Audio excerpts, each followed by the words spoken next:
Hey, welcome back to my channel. நீங்களாம் எப்படி இருக்கீங்க? நான் உங்கள் விஜயகுமாரி. இன்றைக்கி நம்ம சித்ரா பௌர்ணமி ஸ்பெஷல் தான் பார்க்க போகிறோம்.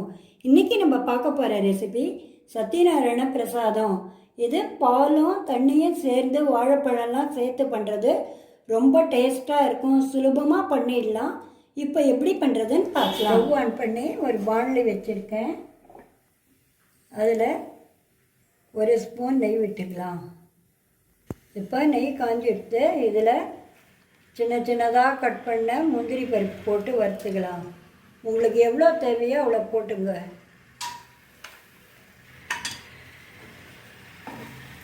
இதை கொஞ்சம் லைட் ப்ரௌன் கலராக வறுத்துக்கணும். அதில் திராட்சையும் போட்டுக்கணும். இப்போ இது நல்லா பொரிஞ்சிடுச்சு. இதை ஒரு பிளேட்டில் மாற்றிக்கலாம். இப்போ இதே நெய்யில் இந்த சத்யநாராயண பிரசாதத்துக்கு ஃபுல்லாக பால்லையும் பண்ணலாம். நான் இதில் ஒரு கப்பு வறுத்த ரவை, பாம்பே ரவை எடுத்திருக்கேன். அதனால் 2 டம்ளர் விட்டுக்கிறேன். 1 டம்ளர் காய்ச்சின பால், 1 டம்ளர் நல்ல வாட்டர் தண்ணி விட்டுக்கிறேன். நீங்கள் 2 டம்ளரும் தண்ணியிலே கூட பண்ணலாம், அவ்வளவா சௌகரியம். அது கொஞ்சம் கொதிக்கணும். அதில் ஒரு அரை ஸ்பூன் ஏலக்காய் பொடி, அதே ஜலத்திலேயே ஏலக்காய் பொடி போட்டிங்கன்னா அது கொதிக்கிச்சா எல்லா இடமும் நல்லா பரவி இருக்கும். அப்புறம் போட்டிங்கன்னா ஒரு இடம் ஏலக்காய் பொடி வரும், ஒரு இடம் வராது. இப்போ இதை ஒரு மூடி போட்டு கொஞ்சம் கொதிக்க விடணும். இப்போ பால் நல்லா கொதிச்சு எடுத்து இதில் இந்த வறுத்து நல்லா நெய்யில் வறுத்த பாம்பே ரவை அதை இதில் போட்டு கலரிக்கலாம்.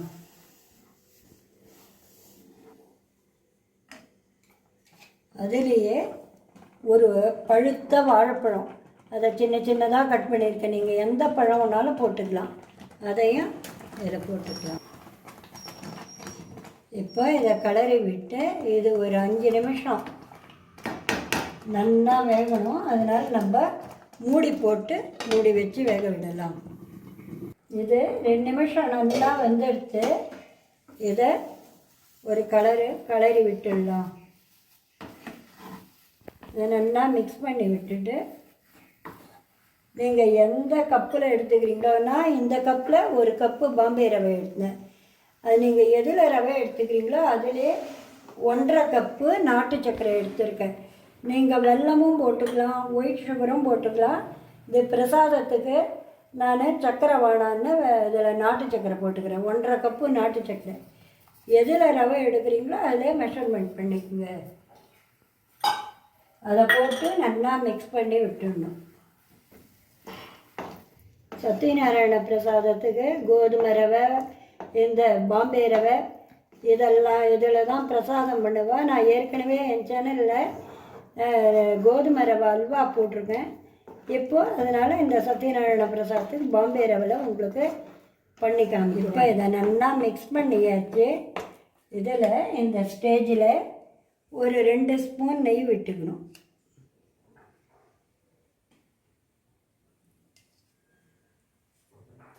நெய் விட்டு நல்லா மிக்ஸ் பண்ணி விட்டுட்டு ஒரு மூடி போட்டு ஒரு 2 நிமிஷம் வேக விடணும். வெல்லம் ரவை எல்லாம் சேர்ந்து ஒன்றா மிக்ஸ் ஆகணும். இப்போ இதை நல்லா மிக்ஸ் பண்ணியாச்சு. இதை ஒரு 2 நிமிஷம் மூடி போட்டு 2 நிமிஷம் நல்லா எடுத்துங்க. இதில் இந்த நெய்யில் பொரித்த முந்திரி திராட்சையை போட்டு மிக்ஸ் பண்ணி விட்டுடலாம். அவ்வளோதாங்க, சத்யநாராயண பிரசாதம் ரெடி ஆகிடுச்சு. நீங்கள் இந்த சித்ரா பௌர்ணமியில் இந்த பிரசாதத்தை செஞ்சு எல்லாம் அந்த சத்யநாராயணருக்கு நிவேத்தியம் பண்ணுங்க. இப்போ கேஸை ஆஃப் பண்ணிடலாம்.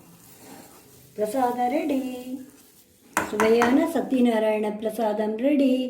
நீங்களும் ட்ரை பண்ணி பார்த்துட்டு எப்படி இருக்குன்னு சொல்லுங்கள். நீங்கள் ஃபஸ்ட் டைம் பார்க்குறவாளாக இருந்தால் மறக்காமல் சப்ஸ்கிரைப் பண்ணுங்கள். தேங்க்யூ.